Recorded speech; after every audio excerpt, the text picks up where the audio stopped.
কেমনে হাসিনাকে বাংলাদেশে আনবি, ওই যে শর্ট করে ঢুকে পড়বে কইছিল না, ওই শর্ট করে ক্যাঙ্কে করে ঢুকে দিবি, সেটার প্ল্যান কি?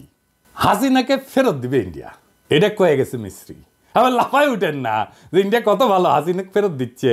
হ্যাঁ, তাই মনে হচ্ছে ফেরত দিলে তো ওয়াকারের সাথে কথা কওয়া লাগে না।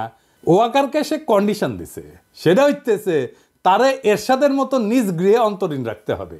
এরশাদকে যেমন রাখিছিল না, খালেদা জিয়াকে রাখিছিল না, সিঙ্গে করে রাখা লাগবি। সেই গৃহ কোনটি, নিজ গৃহ কোনটি? গোপালগঞ্জের টুঙ্গিপাড়া, উঠি থাকবে হাসিনা। আর কি হাসিনার দলকে নির্বাচন করবে দেওয়া লাগবে। মির্জা ফখরুল প্রফেসর ইউনূসকে গিয়া কয়ে আসছে না, এটা ওটা দেখান যে মির্জা ফখরুল কয়ে আসছে প্রফেসর ইউনূসকে। বিএনপিকে তার রেটরিক বদলাইতে হবে, তার রাজনীতির ভাষা, স্লোগান এই সমস্ত বদলাইতে হবে, বক্তৃতা বদলাইতে হবে। তাহলে মুক্তিযুদ্ধের কথা, ৭২-এর সংবিধানের কথা কওয়া লাগবে। আর জামাতের সাথে দূরত্ব সৃষ্টি করা লাগবে, জামাতে গেলানো লাগবে। কি করছে? ৭২-এর সংবিধানের কথা কইছে, মুক্তিযুদ্ধের কথা কইছে, লাগিছে, এবার মিলিচ্ছে। তার মানে ইন্ডিয়া চাইতেছে আওয়ামী লীগের শূন্য স্থান এটা আওয়ামীকৃত বিএনপিকে দিয়া পূরণ করবি। ইন্ডিয়া জানে বিএনপি জিতবি ইলেকশনে, এটা শুনে বিএনপির লোকেরা খুশি হয়ে গেছে যে দাদা কইছে যে জিতবি, যে তার চান্স আছে, এটা ঠিক। যাই হোক, আলাপে পরে এসেছি। এই কারণে বিএনপির উপরে ধরেছে বাজি ইন্ডিয়া, বিএনপিরে ডিস্টার্ব দিবি না ইন্ডিয়া এই ৫ বছর, এটা কইছে। এটা হইতেছে আন্ডারস্ট্যান্ডিং। এইবার আপনারা আশেপাশে যা ঘটতেছে তা মিলে যেতেছে, তাই না? কেন কোনটা ঘটতেছে? ওয়াকার এসে খালেদা জিয়ার কাছে আত্মসমর্পণ করছে, আশ্রয় চাইছে, ইন্ডিয়ার সাথে আন্ডারস্ট্যান্ডিং হয়ে গেছে, তাই বিএনপি আকাশে উঠতেছে, ক্ষমতার তো চলে আসিছে। খারান একটু খারান, এত তাড়াতাড়ি উল্লাস করেন না। হ্যাঁ, বিএনপিরে ইন্ডিয়া যে ডিস্টার্ব দেবেন না, দেশের মানুষকে ধঞ্জা, তারা ঠাসি খায় বসে থাকবে। ভোটের হিসাব জানি না, বলা মুশকিল, কিন্তু একটা কথা বিএনপি কই, আপনাদের যত প্রস্তুতি থাকুক, আপনাদের ভোটে হারায় দেওয়া কোনো ব্যাপার না। একটা সিরিয়াস টিম যদি কাজ করে ৩ মাস মাত্র, আপনার বিরোধী শক্তিগুলো যদি ঐক্যবদ্ধ হয়ে যায়, কয়েকটা স্ট্র্যাটেজিক মুভ নেয়, আপনি হারবেন কিনা জানি না, কিন্তু আপনার আসন সংখ্যা ব্যাপকভাবে কমায় দেওয়া যাবে। কেউ যদি এটা করে কি হবি? আমি যা যা কইলাম তা যদি ঘইটা যায়, মানে হাসিনা যদি আসে, গোপালগঞ্জে যদি ঘাটি গাড়ে, আওয়ামী লীগ যদি নির্বাচন করে, বিএনপি অজুহাত দিবে আমাদের কি দোষ, এটা তো প্রফেসর ইউনূসের সরকার করেছে। কিন্তু আমরা জানি বিএনপি ওকে সিগন্যাল না পাইলে প্রফেসর ইউনূস কোনোটাই করবে না। বিএনপি যদি ইন্ডিয়ার সাথে নেগোসিয়েশন করেন, তাই বিএনপির কর্মীরা, নেতারা লিখে রাখেন এই নির্বাচনে জিতে ক্ষমতা হয়তো নিতে পারবেন, কিন্তু রাষ্ট্র চালাইতে পারবেন না। পুরা টার্ম পূরণ করতে পারবেন কিনা আমার সন্দেহ আছে। ওই টার্মই আপনাদের শেষ টার্ম হবে। আপনারা আর সরকার গঠন করতে পারবেন না জিন্দেগিতে। আপনারা এই জুলাই আগস্ট বিপ্লবের চেতনা ধারণ করতে পারবেন না, এটা করতে হবে ধারণ। এটা মনে করেন না যে আপনাদের হুদায় বদনাম করিচ্ছি। হ্যাঁ, খুবই বিশ্বাসযোগ্যভাবে ক্যালকুলেট করে দেখাই দেওয়া যাবে কেন আপনারা আর ক্ষমতা আসতে পারবেন না যদি ইন্ডিয়ার সাথে নেগোসিয়েট করে আসেন। এটার বাইরে আরও 2টা কারণ আছে। আপনাদের রাষ্ট্র চালানোর প্রস্তুতি নাই। প্রায় 18 বছর আগে যারা মন্ত্রী ছিল তারা কেউ আর কর্মক্ষম না। আপনাদের সরকার হবে কচিকাচার মেলা, কারোই রাষ্ট্র পরিচালনার অভিজ্ঞতা থাকবে না। আপনাদের 31 দফায় তার প্রমাণ আছে। ওইটা নিয়ে এত কাছাকাছি হয়েছে, এটা নিয়ে আলাপ করবো নি আরেকদিন। আর 2 নম্বর হইতেছে ভারতের সাথে ঘুটু করা বাংলাদেশের মানুষ খুবই খারাপভাবে নেবে। তাই খুব খেয়াল, সামনে মুরগি পিছে শেয়াল। যাই হোক, আজকে এপিসোডের শেষে একজন শহীদের গল্প বলি। 2.5 মাস আগে ওর বাবা মরে গেছে। আমার বেটার টাকায় চলতো বড় সোয়ালের পড়াশোনা আর 4 জনের সংসার। বেটা নাই রে, এখন কিডা চালাবনি সংসার।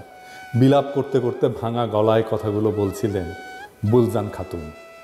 আন্দোলনের সময় নারায়ণগঞ্জের একটি ভবনে হামলাকারীদের দেওয়া আগুনে পুড়ে তার ছেলে আব্দুস সালামের মৃত্যু হয়। বুলজান খাতুন কুষ্টিয়ার কুমারখালী উপজেলার জগন্নাথপুর ইউনিয়নের চর ভবানীপুর গ্রামের মৃত সাবের আলীর স্ত্রী। তার ছোট ছেলে আব্দুস সালাম নারায়ণগঞ্জের চিটাগাং রোড এলাকায় একটা 10 তলা ভবনের 2য় তলায় ব্যাংকটির একটি শাখায় সাজসজ্জার কাজ করছিলেন। আন্দোলনের সময় সহিংসতায় বিকেলে ওই ভবনে আগুন দেয় দুর্বৃত্তরা। আগুনে পুড়ে ঘটনাস্থলেই মারা যান সালাম।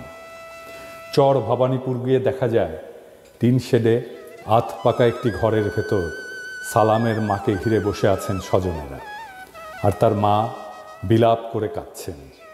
আরেক কক্ষে বাকরুদ্ধ হয়ে শুয়ে আছেন সালামের স্ত্রী মারিয়া খাতুন। কথা বলার শক্তি হারিয়ে ফেলেছেন তিনি। পাশেই বিছানার উপরে খেলা করছে তাদের 1.5 বছর বয়সী একমাত্র সন্তান। শিশুটিকে দেখে কেউ কেউ বলছিলেন সে বুঝতেই পারছে না যে তার বাবা আর নেই। সালামের বড় ভাই আলামিন বলেন, শনিবার বিকেলে হঠাৎ ফোন দিয়ে সালাম আমাকে বলল, ভবনে আগুন দিয়েছে, ধোঁয়ায় কিছু দেখা যাচ্ছে না, শ্বাস নিতে কষ্ট হচ্ছে, আমি মনে হয় আর বাঁচব না, তুই আমার স্ত্রী, সন্তান আর মাকে দেখে রাখিস। নিহত সেলিমের স্ত্রী শোভা খাতুন জানান, গত বিকেলে ফোনে সেলিমের সঙ্গে শেষ কথা হয়েছিল। ফোনে বারবার তিনি বলছিলেন, প্রচুর ধোঁয়া, নিঃশ্বাস নেওয়া যাচ্ছে না, হয়তো আর বাঁচব না, বাবা, মা আর মেয়েকে দেখে রাখিস।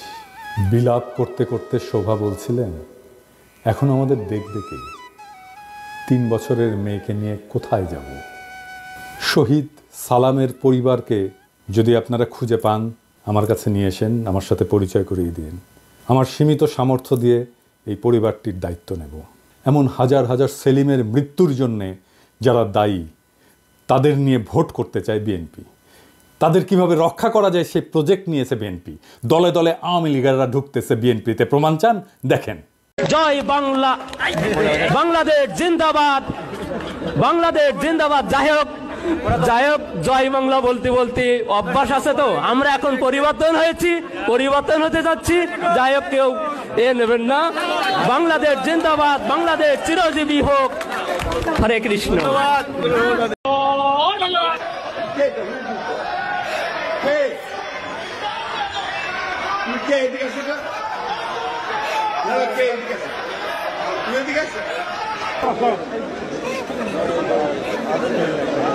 আপনার ভক্ত এইভাবে করতেছে, বুঝছেন তো?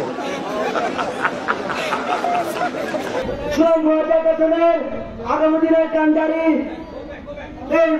এই বক্তব্য বলে আমি আমার বক্তব্য এখানে শেষ করছি। জয় বাংলা, জয় বাংলাদেশ, বাংলাদেশের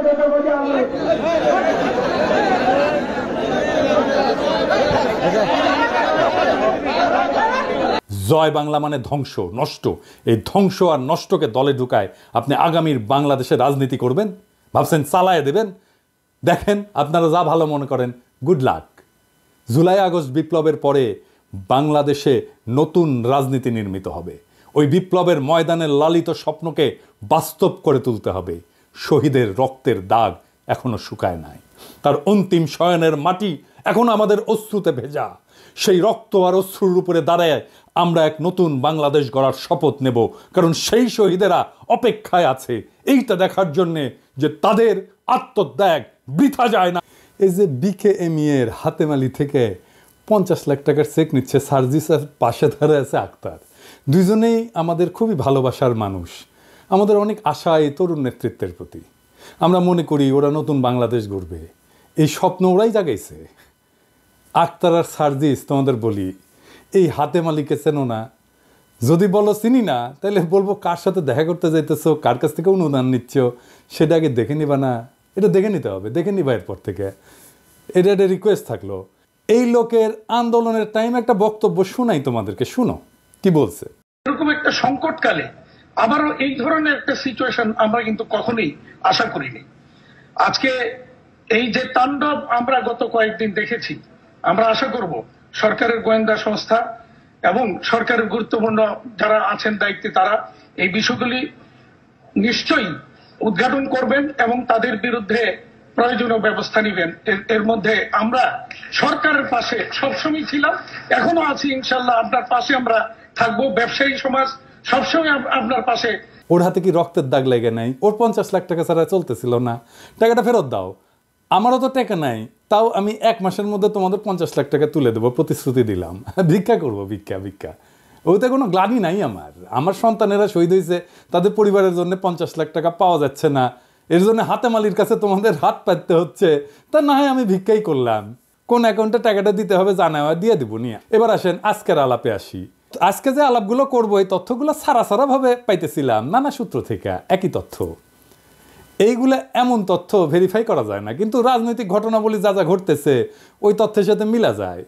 অনেক কেনর অর্থ খুঁজে পাওয়া যায়। আপনারাও শোনেন, আপনারাও দেখবেন এক বিশাল ধাঁধা মিলে গেছে। কেন কি ঘটতেছে, আসেন শুরু করি। ওয়াকার খুব চাপে আছে দুই কারণে। প্রথম চাপে আছে, সরকার গুমে জড়িত 24 জনের পাসপোর্ট বাতিল করেছে আর দেশ থেকে নিষেধাজ্ঞা দিয়েছে। এরা সবাই সেনা অফিসার। ওয়াকার এটা ঠেকাইতে পারি নাই, চেষ্টা করেছিল কলে। এই নিয়ে আর্মির একটা অংশে ক্ষোভ আছে, কারণ এই তালিকা পূর্ণাঙ্গ না, আরও অনেকেরই নাম আসার সম্ভাবনা আছে। তাই অনেকেই বিলা ওয়াকারের উপরে। এটা দেখলে একদিকের কথা। আবার মিস্ত্রি আইসা নিয়ম বহির্ভূতভাবে দেখা করে গেছে ওয়াকারের সাথে। এটা আর্মির ন্যাশনালিস্ট অংশ, যেটা সবচেয়ে বড়, তারাও হয়েছে বিলা।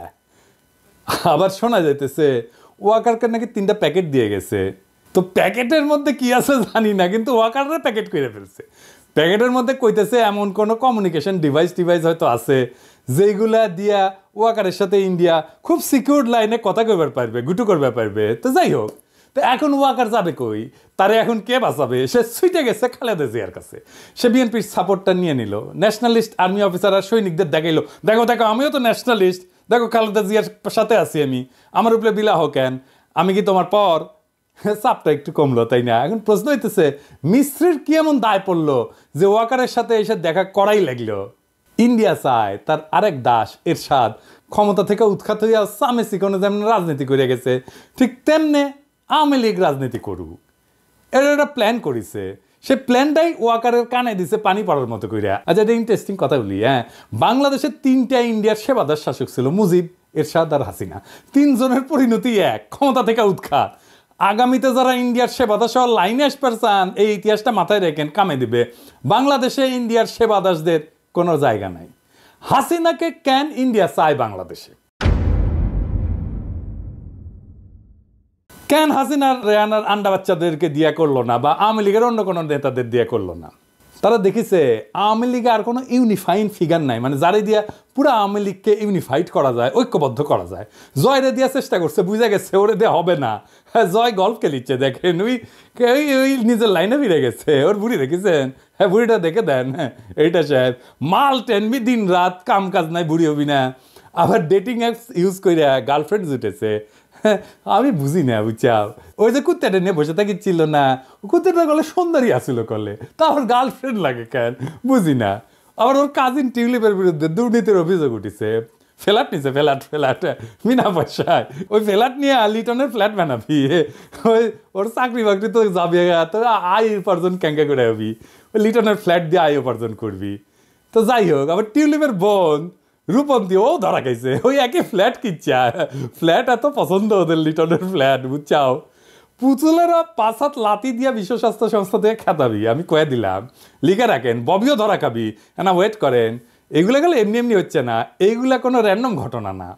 হাসিনার পুরা ফ্যামিলি নেক্সট জেনারেশন যেন মাথা তুলবেন না পারে, সে ব্যবস্থা করবে ওয়েস্টার্নরা, পশ্চিমারা, বুঝছাও। তার মানে বুঝেছেন তো, হাসিনারে ছাড়া উপায় নাই ইন্ডিয়ার। তারাই সামনে রেখে আওয়ামী লীগটা গুছায় শেষ চেষ্টা করবে, তার রাজত্ব কিছুটা যদি রক্ষা করবে পারে। তো এখন নিজের নিজেই মারবার পারে, আর কাউরে লাগে না। পুলিশের আইজি যদি বদলানো যায়, তাহলে বিজেপির ডিজি কেন থাকবি?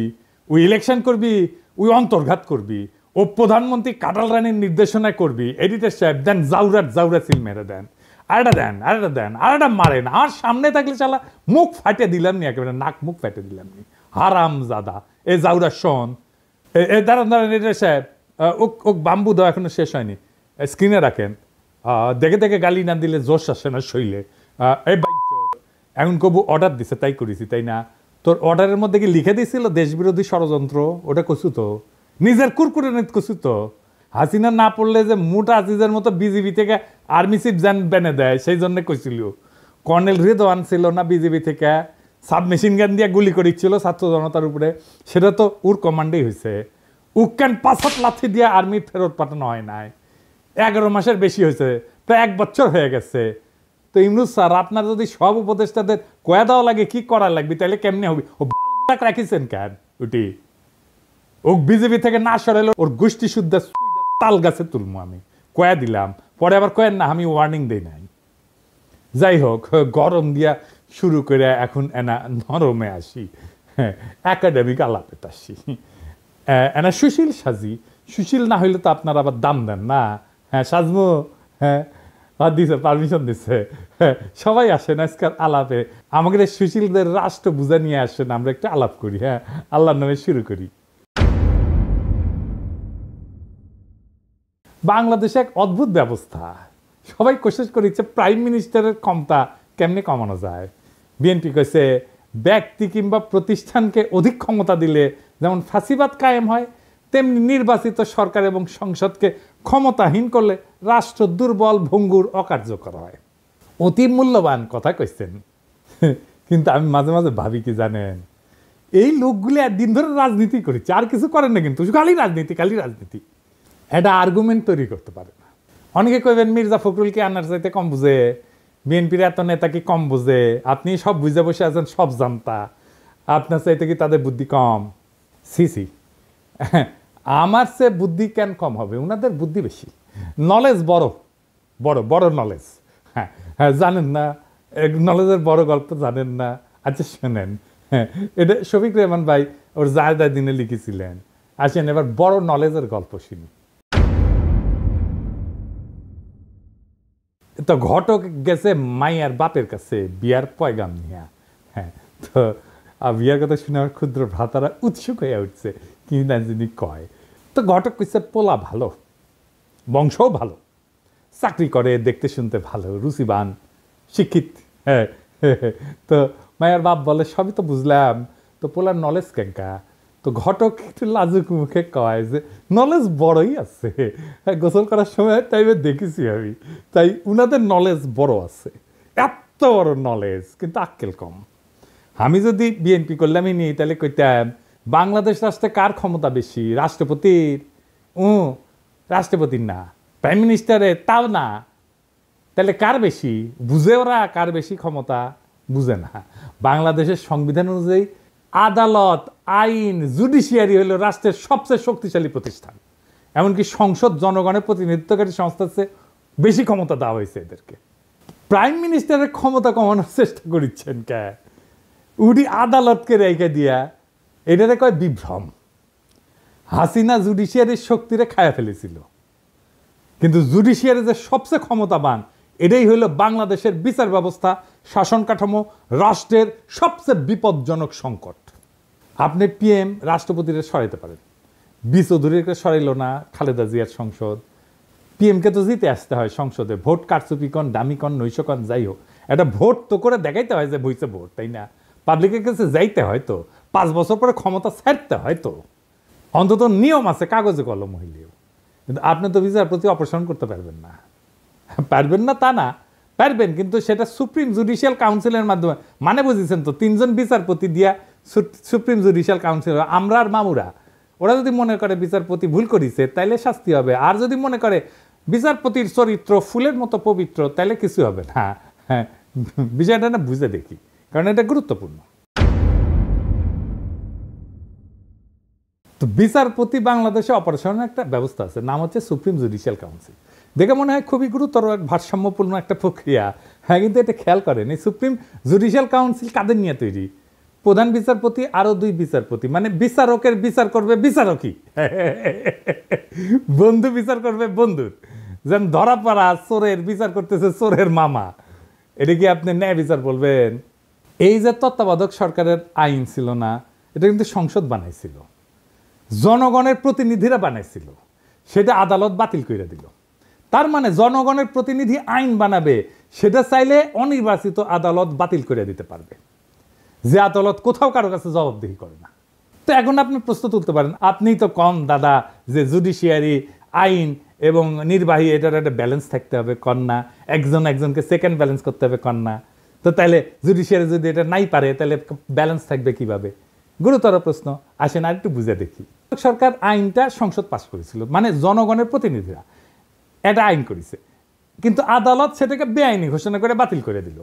এই প্রক্রিয়া আদালত নিজেই হয়ে ওঠে সর্বোচ্চ ক্ষমতাধর, অথচ সে আদালত সরাসরি জনগণের কাছে জবাবদিহি করে না। এখানে একটা গণতান্ত্রিক দ্বন্দ্ব সৃষ্টি হয়, সংসদ বনাম আদালত, কার হাতে তাহলে চূড়ান্ত কর্তৃত্ব? এতে গুরুত্বপূর্ণ একটা রাষ্ট্রীয় প্রশ্ন, দার্শনিক প্রশ্ন, রাষ্ট্রনৈতিক প্রশ্ন। ধরেন ইসলামে এটা একটু বোঝার জন্য যে আসলে কার হাতে চূড়ান্ত ক্ষমতা, এটা বোঝার জন্য আমি একটু ইসলামী ধারণার একটা ব্যাখ্যা নিয়ে আসি। ধরেন ইসলামে আপনি আল্লাহ তাআলার কোনো শরীক কল্পনা করতে পারবেন না। আল্লাহ ছাড়া কোনো উপাস্য নাই। লা ইলাহা ইল্লাল্লাহু মুহাম্মাদুর রাসূলুল্লাহ, হযরত মুহাম্মদ সাল্লাল্লাহু আলাইহি ওয়াসাল্লাম তার প্রেরিত নবী। আল্লাহর কোনো শরীক নাই এবং হযরত মুহাম্মদ উনার প্রেরিত নবী।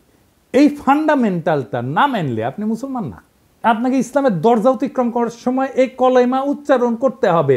ঠিক সেইভাবে রাষ্ট্রের বেসিক ধারণা হচ্ছে জনগণ রাষ্ট্রের মালিক। এইটা আগে আপনাকে বুঝতে হবে। তার ক্ষমতা সার্বভৌম, গণ অভিপ্রায়, জনগণের আকাঙ্ক্ষা, এটা সর্বোচ্চ আইন। গণতন্ত্রে আইন বানানোর অধিকার কেবলমাত্র নির্বাচিত প্রতিনিধিদের। আইন প্রণয়নের সাংবিধানিক ক্ষমতা সংসদের হাতে, কারণ তারা জনগণের সরাসরি ভোটে নির্বাচিত। তারাই জনগণকে প্রতিনিধিত্ব করে, তারাই জনগণের ভয়েস। আর বিচার বিভাগ নির্বাচন প্রক্রিয়া অংশগ্রহণ করে না, তাই তারা প্রতিনিধিত্বশীল না। অপ্রতিনিধিত্বশীল আদালত কি প্রতিনিধিত্বশীল সংসদের সিদ্ধান্ত বাতিল করতে পারে? এটা গণতান্ত্রিক অসাম্য তৈরি করে। আদালতের এই ক্ষমতা মানে আইনসভা বা সংসদের আইনকে চ্যালেঞ্জ করার অধিকার সাংবিধানিক হইলেও সেটা একটা সীমা আছে। আদালতের কাজ হইল আইন সংবিধান বিরোধী কিনা সেটা যাচাই করা, এটাকে বলা হয় জুডিশিয়াল রিভিউ। কিন্তু আদালত সংবিধান নিজেই ব্যাখ্যা দিয়া এমনভাবে পরিবর্তন করতে থাকে যেটা জনগণের ইচ্ছা অভিপ্রায়ের বিরুদ্ধে যায়। তাইলে আদালত নিজেই একটা স্বৈর শাসন হয়ে ওঠে, জবাবদিহিতাবিহীন শাসক শ্রেণী হয়ে ওঠে, আনঅ্যাকাউন্টেবল রুলিং ক্লাস হয়ে ওঠে।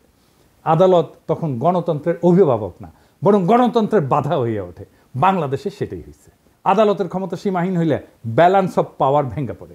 যদি আদালত চায় তাহলে সংসদে যে কোনো আইন বাতিল করে দিতে পারে। তাহলে কে বেশি ক্ষমতাবান, সংসদ না আদালত? আদালত। আবার সংসদ আদালতের বিচারপতিকে অপসারণ করতে পারে না, বুঝছেন? তাহলে এখানে সেকেন্ড ব্যালেন্সের কোনো ব্যাকরণ তো কার্যকর থাকে না। অর্থাৎ আদালত নিজেই একটা অদৃশ্য স্বৈরতন্ত্রের রূপ ধারণ করে। তত্ত্বাবধায়ক সরকারের আইন কোন একটা দলের ইচ্ছার ফসল ছিল না, তো এটা সর্বদলীয় ঐক্যমতে রচিত হয়েছিল, জনগণের আস্থার ভিত্তিতে এটা প্রতিষ্ঠিত হয়েছিল। আদালত এটাকে শুধুমাত্র ব্যাখ্যার খেলা দিয়ে বাতিল করে দিল। তাহলে তো আইনের যে একটা গণতান্ত্রিক ভিত্তি আছে সেটাই প্রশ্নবিদ্ধ হয়ে পড়ে।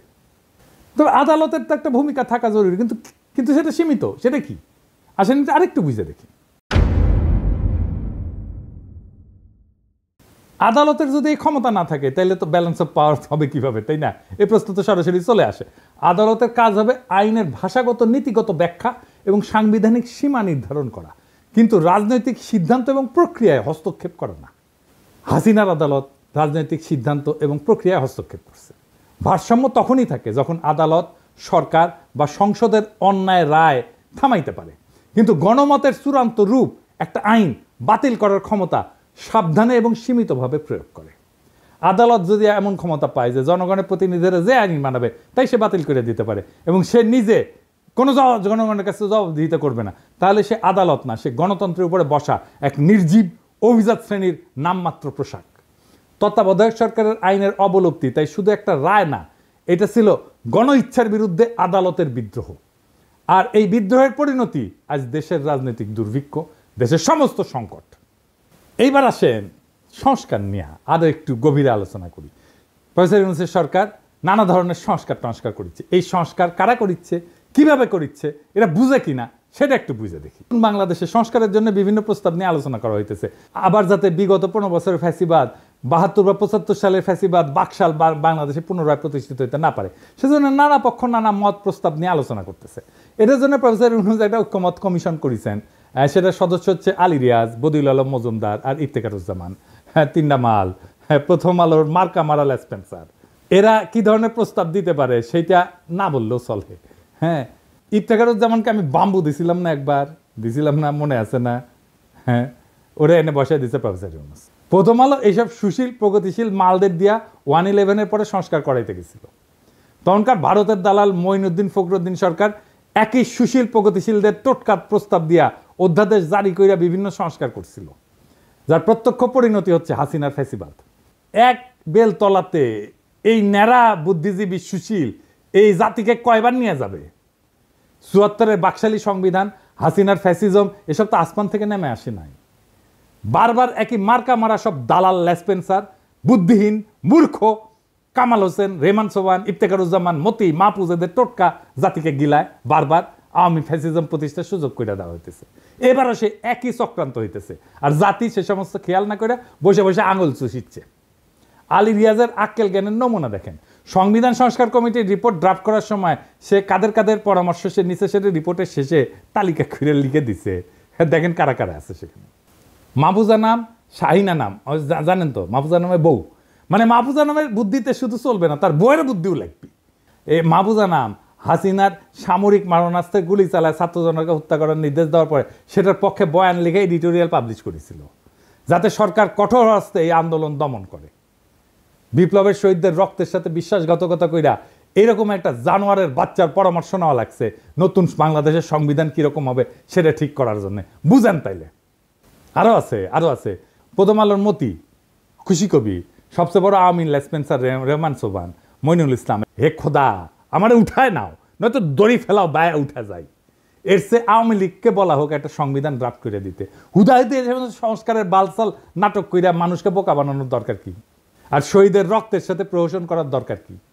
রেহমান সোবান, মাহফুজা নাম, খুশি কবির, মতিউর রহমান, মইনুল ইসলাম এরাই যদি নতুন বাংলাদেশের কারিগর হয়, তাহলে অমি পিয়াল, নিজুম মজুমদার, মুনতাসির মামুন, শাহরিয়ার কবির, এম আকাশ, রামেন্দ্র মজুমদার, পীযূষ বন্দ্যোপাধ্যায়, সুবর্ণা মোস্তফা এরা কি দোষ করলো? এডিটর সাহেব খারান সুবর্ণা মোস্তফার ছবিটা না রাখেন। আরে এটা ইয়াং কালের ছবি দেন, ইয়াং কালের। এবার আছে। হ্যাঁ, তো আলী রিয়াজ, সুবর্ণা মোস্তফা তো আপনার যৌবনকালের ক্র্যাশ হওয়ার কথা ছিল, তাই না? আমরা মেনে নিলাম, হোক ডাকলেনি। এরা কি দোষ করলো? এদেরকে এই কমিটি থেকে বাদ দেওয়ার দরকার কি? ওদেরকেও ঢুকাক, সুবর্ণা মোস্তফা আগে ঢুকাক, আমি পারমিশন দিলাম, দেখি কে কি করে। কার এত বড় সাহস সুবর্ণা মোস্তফা ঢুকাইছে, আলী রিয়াজ সেটাকে বাগড়া দেয়, আমি যে দাঁড়ামু, ওইটি লাঠি নিয়ে দাঁড়ামু। এই প্রথম আলোর সাজানো সংস্কার কমিটির নাটক, এই রিপোর্টে এদের ঢুকায় দেওয়া হবে। এই রিপোর্টে বিভিন্ন ভংসং প্রস্তাব দেওয়া হয়েছে যাতে দেশে আর কখনো বাকশাল ফাসিজম কায়েম না হয়। আইনস্টাইনের একটা উক্তি আছে যে insanity is doing the same thing over and over again and expecting different results. ইংরেজি যেহেতু কইছে ঠিকই কইছে, তাই না? আসলে ঠিক কথা কইছে। একই কাজ বারবার করে ভিন্ন ফলের আশা করাটা এক ধরনের ছাগলাম। বাংলাদেশের অবস্থা দেখে এই কথাই মনে হয়। একই কবিরাজের দেওয়ার টোটকা জাতিকে বারবার গিলাইতেছে, বারবার আওয়ামী লীগ আর ফ্যাসিবাদের ফিরে আনা হইতেছে। রেহমান সোবান পাকিস্তান আমল থেকে গাজাঘড়ি বয়ান আর টোটকা দিয়ে জাতিকে ধ্বংস করিচ্ছে। উইকলে পিএইচডিও করতে পারে নাই, কেমব্রিজে গেছিল, এমএ কইরা ফিরে আসিছে। হ্যাঁ, তা হ্যাডেমে কুলায় নাই। তাও এই হারামজাদার প্রতি সুশীলদের পীড়িতের ঘাটতির কোনো কমতি নাই। পয়সার বন্ধু মানুষ এই হারামজাদা রেহমান সোবান ছিল ইন্ডিয়াকে ট্রানজিট দেওয়ার ব্যাপারে 1 নাম্বার উকিল। এই রেহমান সোবান কইছিল ট্রানজিট নিয়ে যে বিতর্ক সেটা অশিক্ষিত বিতর্ক। এই হারামজাদা, তুই শিক্ষিত? তুই পড়াশোনা করছিস কতটুকু? শালা পিএইচডি তো করতে পারিস নাই, এমএ করে ফিরে আসিস সরকারি স্কলারশিপে যায়, বেশি বেশি বাতেলা জারিস, তারপরে এদের ঘুষ হয় না। আজকে আর বেশি মুখ খারাপ করলাম না, নাকি করে ফেলছি অলরেডি বেশি জানি না, বুঝছাও, মানে অভ্যাস হয়ে গেছে তো আমার মুখই খারাপ। আজকে আবার একটু আলোচনা করব বাংলাদেশে কেন বারবার আওয়ামী ফ্যাসিবাদের উত্থান ঘটে। আসেন এটা আরেকবার একটু বুঝে দেখি। আগের এপিসোডে আলাপ করেছিলাম, আরেকবার একটু বুঝে দেখি। একটা রাষ্ট্রের 3টা অঙ্গ থাকে, একটা এক্সিকিউটিভ, লেজিসলেটিভ আর জুডিশিয়ারি। এই 3টা অঙ্গের সমন্বয়ে একটা রাষ্ট্র গড়ে ওঠে। এই লেজিসলেটিভ বা আইনসভা দেশে কি আইন হবে সেটা নির্ধারণ করে। এক্সিকিউটিভ সেই আইন অনুযায়ী দৈনন্দিন কাজকর্ম চালায় এবং পলিসি নির্ধারণ করে। তবে একটা রাষ্ট্রের সর্বোচ্চ পলিসি নির্ধারণ করে আইনসভা বা পার্লামেন্ট, কারণ এক্সিকিউটিভ আইনসভার পাশ করা আইন দিয়া চালাইতে বাধ্য, দেশ চালাইতে। এক্সিকিউটিভ কখনোই নিজে আইন বানাইতে পারে না, এমনকি কোনো সভ্য দেশে আদালত বা জুডিশিয়ারিও আইন বানাইতে পারে না, বা পারার কথা না। আদালতের বিচারকেরা যদি নিজেরাই আইন বানায় সেটাকে রাষ্ট্রবিজ্ঞানের ভাষায় বলা হয় জুডিশিয়াল অ্যাক্টিভিজম। এই জুডিশিয়ারি কাজ হইতেছে এক্সিকিউটিভ যাতে নিজের এখতিয়ার বা জুরিসডিকশনের অতিক্রম করিয়া অর্ডার জারি করতে না পারে সেটা দেখা। এর সাথে দেশে আইনসভা দিয়ে পাশ করা আইনের উপরে ভিত্তি করে বিভিন্ন কেসে সেই আইন অনুযায়ী রুলিং দেওয়া, আর দেশের সেই আইন অনুযায়ী ফৌজদারি এবং দেওয়ানি বিভিন্ন মামলার কার্যক্রম পরিচালিত করা, এটাই হইতেছে জুডিশিয়ারির কাজ। এখন আওয়ামী লীগ বিগত 15 বছর দেশে ফ্যাসিজম আদালতের মাধ্যমে কিন্তু প্রতিষ্ঠা করেছে, এটা মাহমুদুর রহমান কিন্তু বলে। খাইলকের মতো দালাল প্রধান বিচারপতি দিয়ে হাসিনা নিজের ইচ্ছা মতো যা খুশি রুলিং জারি করায়, আওয়ামী লীগের সমালোচনা করা, যাকে তাকে আদালত অবমাননার মামলা দেওয়া। এদেশে আদালত এখন ঠিক কী কাজ করে তা বোঝার জন্য আইন পড়তে হয় না, পত্রিকার ফেসবুক স্ক্রল করলেই চলে। মানুষ ভাবে আদালত বিচার করে না, ভাই এই আদালত ইতিহাস লেখে। এই আদালত পোস্টার বানায়, কবিতা লেখে, স্লোগান বানায়, পাঠ্য বই সম্পাদনা করে, ক্রিকেট টিম নির্বাচনে মত দেয়, আদালত রুল দেয় 15ই আগস্ট হইবে শোক দিবস, 7ই মার্চ হইবে জাতীয় ঐতিহ্য, জয় বাংলা হইবে জাতীয় স্লোগান, স্বাধীনতার ঘোষক হইবে শেখ মুজিব। কেউ যদি প্রশ্ন তোলে যে এগুলি কি বিজ্ঞাপন, ওটা কি অ্যাড এজেন্সি, তখন কওয়া হবে আপনি নিশ্চয়ই রাজাকার। স্কুলে কি পড়ানো হবে আদালত ঠিক করে দেয়। পাঠ্য বইয়ে বঙ্গবন্ধু কত পাতা জুড়ে থাকবে সেটাও রুল দিয়ে আসে। বিশ্ববিদ্যালয়ের নাম কি হবে, গার্ডেনের নাম কি হবে, হাসপাতালের নাম কি হবে, সব জায়গায় আদালতের নাক ঢুকে। এমনই একটা আদালত। আর এই আদালতের বিচারপতি আমাদের সাথে পলিটিক্স করেছিল। ওই কইছিল যে আমরা শপথবদ্ধ রাজনীতিবিদ, ওই কইছিল এ না ওর ভাই আবার এমপি ছিল আওয়ামী লীগের। এমনকি একবার তো আদালতে রিট হয়, বাংলাদেশ ক্রিকেট টিম কেন মুশফিককে নিতেছে না, কেন তামিম বাদ। ভাগ্য ভালো আদালত বলেনি কে ওপেনিং করবে, কে শেষ ওভারে বল করবে। ধর্মের ব্যাপারেও আদালত কিন্তু বলে যে বিসমিল্লাহ থাকবে কি থাকবে না, ভাস্কর্য থাকবে। তো আদালত এখন ইসলামিক স্কলার আর ইতিহাসবিদ দুইটাই। অথচ এসব সিদ্ধান্ত একটা সভ্য রাষ্ট্রে আদালতের এখতিয়ারে থাকারই কথা না। এসব সিদ্ধান্ত রাষ্ট্রে হয় আইনসভা নেয়, অথবা এক্সিকিউটিভ বিভাগ আইনসভা দ্বারা এম্পাওয়ার্ড হয়ে নেয়। এই কয়েকদিন আগে আমাদের অ্যাটর্নি জেনারেল বলছে যে হাইকোর্ট চাইলে যে কোনো ব্যাপারে হস্তক্ষেপ করতে পারে। ব্যাপারটা শুনতে খুব অদ্ভুত শোনালেও বাংলাদেশের সংবিধান অনুযায়ী পুরো ঘটনাটা লিগ্যাল। বাংলাদেশের 72-এর সংবিধান একটা বিস্ফোরা ধারা ঢোকানো আছে, যার দ্বারা এম্পাওয়ার্ড হইয়া আদালত বা হাইকোর্ট যে কোনো ব্যাপারে হস্তক্ষেপ করতে পারে, যা খুশি তাই করতে পারে। এটা হইতেছে সংবিধানের 102 নম্বর আর্টিকেল। এই বিস্ফোরা আর্টিকেল বাংলাদেশে বিচারকদের জুডিশিয়াল অ্যাক্টিভিজম করার রাস্তা তৈরি করে দিছে। আর এই সমস্ত ডক্টর কামাল হোসেনের যে বাল্ব কিছু বুঝে না, উই ওর গুমুত সামলাইতে পারে না, দায়পার পরে থাকে। সত্যি কথা, মিথ্যা কথা কইতেছি না। এবং এইটা দিয়ে এম্পাওয়ার্ড হয়ে হাসিনা তার আমলে মুদল আদালত দিয়াই তার সন্ত্রাসের রাজত্ব কায়েম করছে। কি আছে আর্টিকেলে আসেন দেখি। এই আর্টিকেলের ফলে যে কেউ যে কোনো আইনজীবী যা ইচ্ছা যা খুশি সেটা নিয়ে হাইকোর্টে রিট করতে পারে। হাইকোর্ট বেঞ্চ সেই রিটের উপর ভিত্তি করে যা খুশি তাই রুলিং জারি করতে পারে। কি বিচিত্র একটা দেশ, তাই না? মাঝে মাঝে অনেক উকিল সরকারকে বিভিন্ন কাজ করার নির্দেশ দিয়ে নোটিশ পাঠায়, অন্যথায় সে 102 ধারার ভিত্তিতে হাইকোর্টে রিট করার হুমকি দেয়। খালি সরকারকে না, অনেক বদমাইশ উকিল এটা ব্যবহার করে অসংখ্য মানুষকে, সাধারণ মানুষকে হয়রানি করে, যারা কোনোভাবে একটা ব্যাপারে ইন্টারেস্টেড পার্টি না।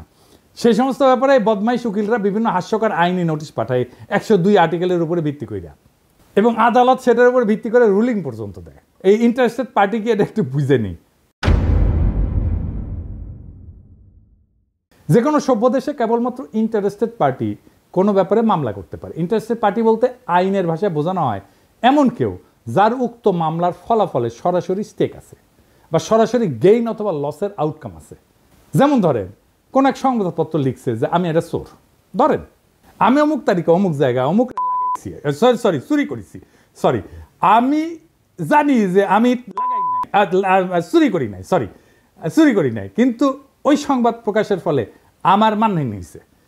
কোন সভ্য দেশে মানহানির মামলা করার অধিকার একমাত্র আমার নিজেরই আছে।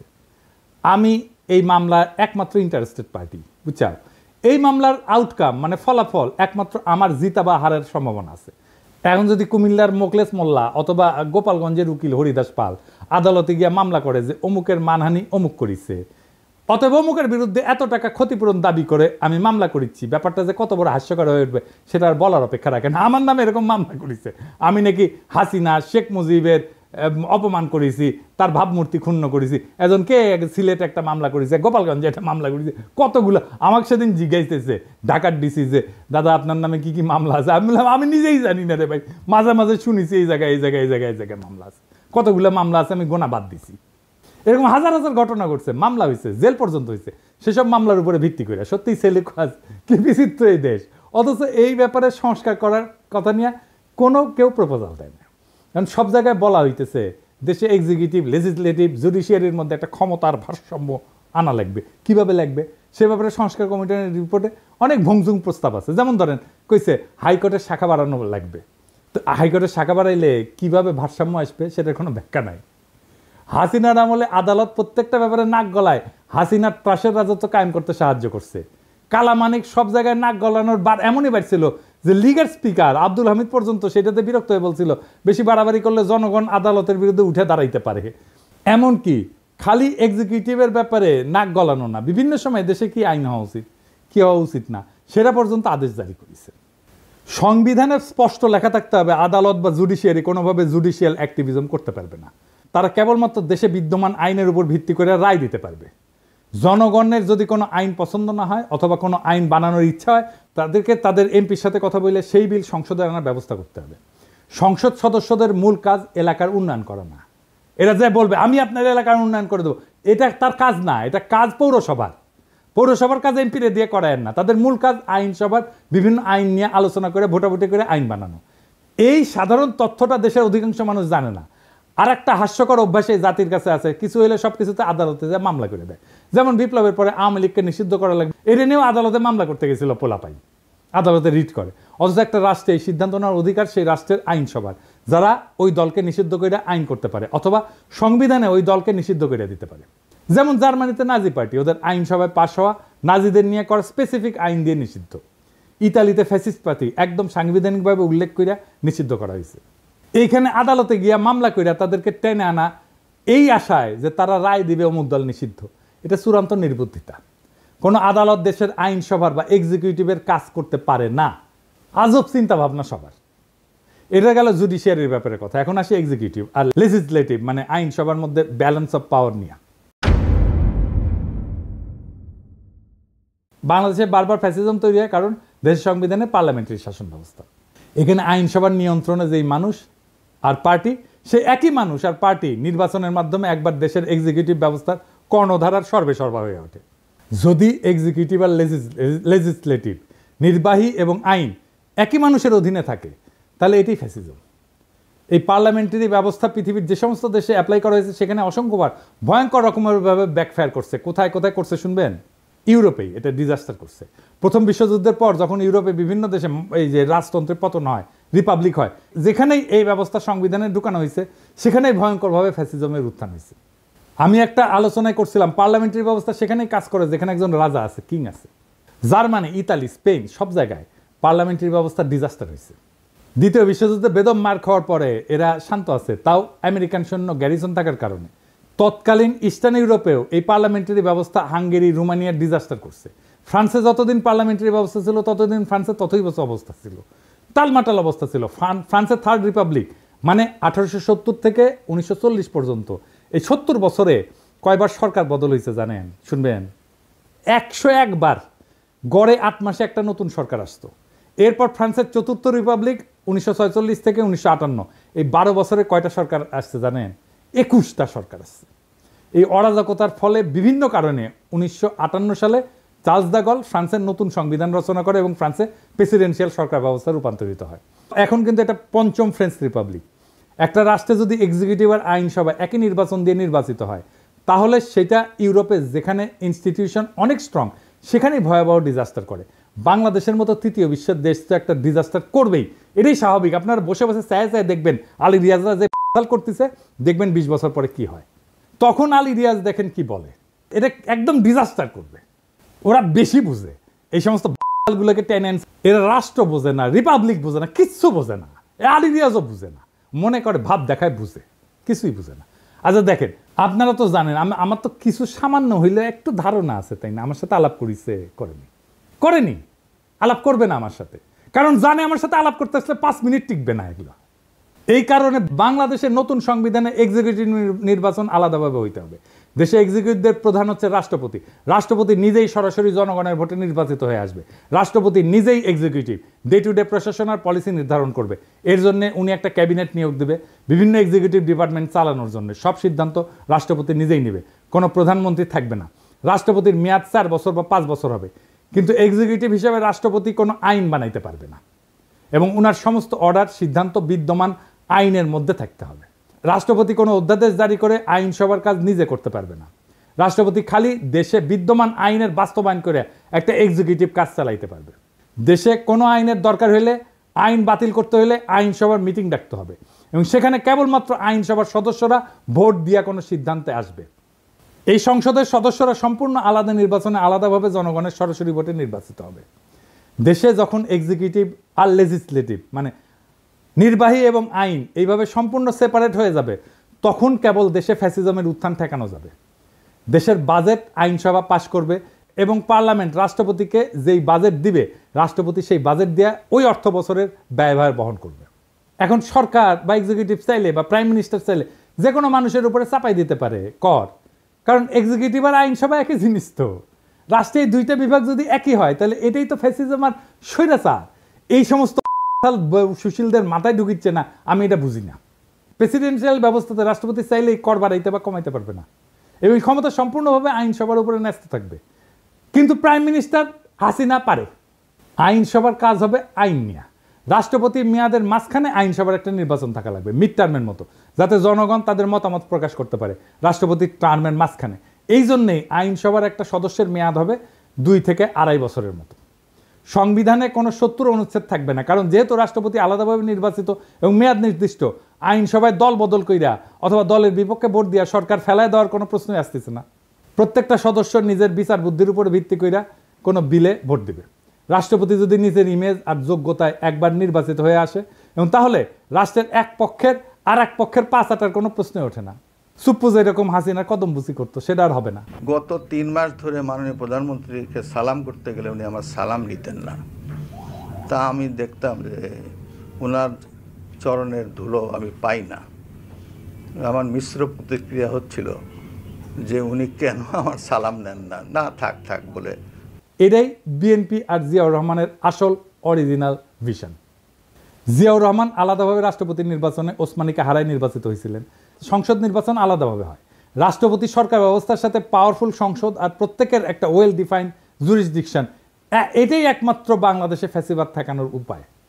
আলী রিয়াজ যে টোটকা দিছে যে সংসদ নেতা আর প্রধানমন্ত্রী আলাদা ব্যক্তি হবে, এটা একটা সলিউশন। আমি এটা নিয়ে এপিসোড করেছি না।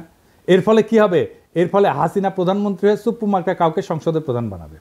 এইসব প্রথম আলোর সুশীল প্রগতিশীলদের হাতুড়ে চিকিৎসা নিতে নিতে এই জাতি আর দেশ মরণ প্রায়। এটা যে কোনো মহল্লে বন্ধ করতে হবে।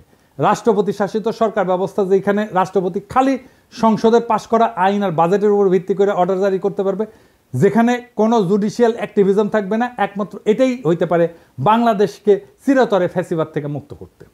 আজ আমরা ইতিহাসের এমন এক সন্ধিক্ষণে দাঁড়ায় আছি যেখানে আর একটা বার ভুল মানেই গোটা ভবিষ্যৎ হারানোর সামিল। আমরা আর সময় দিতে পারি না সেই সব তথাকথিত সংস্কারকদেরকে যারা শতবার ব্যর্থ হয়েছে, তবু আবার তাদের সেই পুরানো ফর্মুলা চাপাই দিতে চায়। না, এইবার আর হবে না। এই দেশের জনগণ এখন জানে গণতন্ত্র মানে পোস্টারে লেখা কথা না, জনগণের হাতে থাকা আইনের মালিকানা। জনগণ এখন বুঝে গেছে বিচার ব্যবস্থা যখন ফ্যাসিবাদের হাতিয়ার হয়ে ওঠে তখন তার সংস্কার না, প্রয়োজন হয় রূপান্তরের। আমরা চাই না আর একটা হাসিনা, আর একটা বাকশাল, আর একটা মুজিব, আর একটা 72-এর ক্লোন রাষ্ট্র। আমরা চাই এমন এক নতুন শাসন ব্যবস্থা যেখানে আইনসভা, নির্বাহী এবং বিচার ব্যবস্থা পরস্পরকে নিয়ন্ত্রণ করবে। প্রভু না, হবে পর্যালোচক, যেখানে রাষ্ট্রপতি হবে জনগণের সরাসরি ভোটে নির্বাচিত এবং সংসদ হবে মুক্ত বিবেকের মঞ্চ, কোনো নেতার পদচুম্বনের জায়গা না। প্রিয় দেশবাসী, এটাই সেই সময় যখন ইতিহাস তৈরি হয়। প্রশ্ন একটাই, আপনি কি এই ইতিহাস গড়ে ওঠার অংশ হবেন, না এই জাতির আর একটা প্রতারণার সাক্ষী হয়ে থাকবেন? আসেন সুশাসনের জন্য, জবাবদিহিতার জন্য এবং সবচেয়ে গুরুত্বপূর্ণ এই দেশটাকে ভালোবাসার জন্য একটা নতুন সূচনার দাবিতে গর্জে উঠি। এবার আর সংস্কার না, রূপান্তর চাই। এই রূপান্তরেই মুক্তি, এই মুক্তিতেই নতুন বাংলাদেশ। সেই নতুন বাংলাদেশকে আমাদের গড়ে তুলতে হবে, আনতে হবে সবাই মিলে আবার একসাথে।